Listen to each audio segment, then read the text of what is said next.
Good morning and welcome to ETX Capital Market Bite.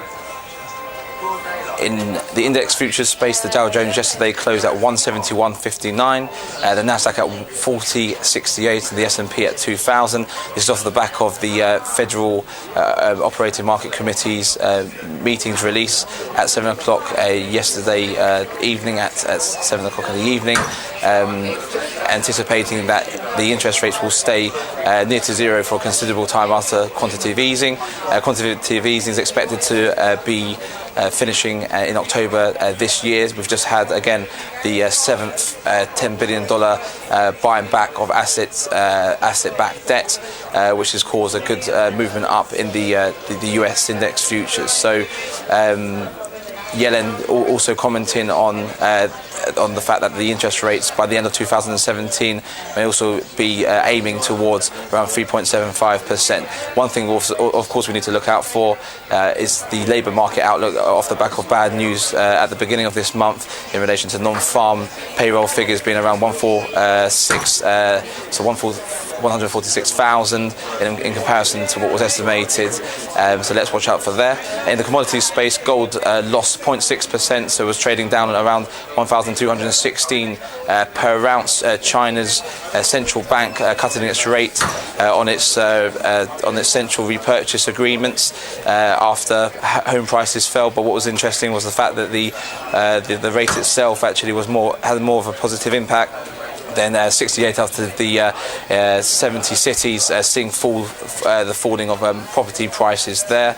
Also, palladium dropped off by 1%, was trading around $827.50. Copper down by 0.5% at 68.98.5 per metric ton.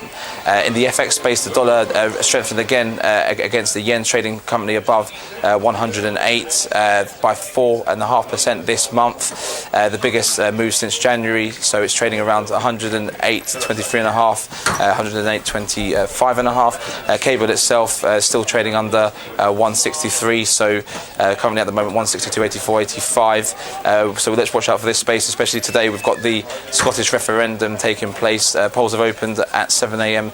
this morning and will run until 10 p.m. this evening. A yes vote could potentially mean that the pound itself would maybe depreciate against other major currencies. A no vote could potentially mean that the sterling itself would strengthen against other currency pairs. So it could be an interesting time or during the market session for the FX market. But generally speaking, the dollar has been strengthening against the major currency pairs.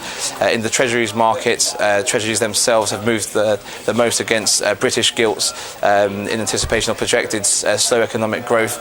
Should Scotland decide to leave the UK.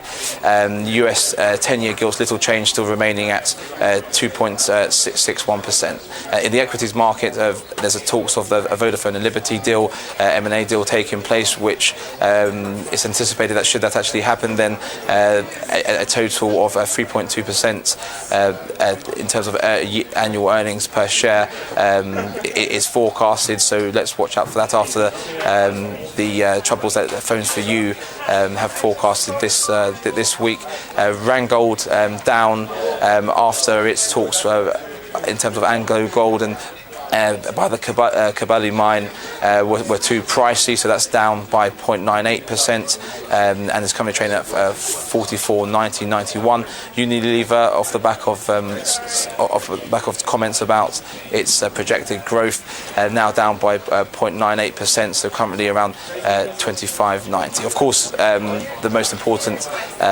bit of news throughout the course of the day will be the Scottish referendum, so keep your eyes open and stay informed about that.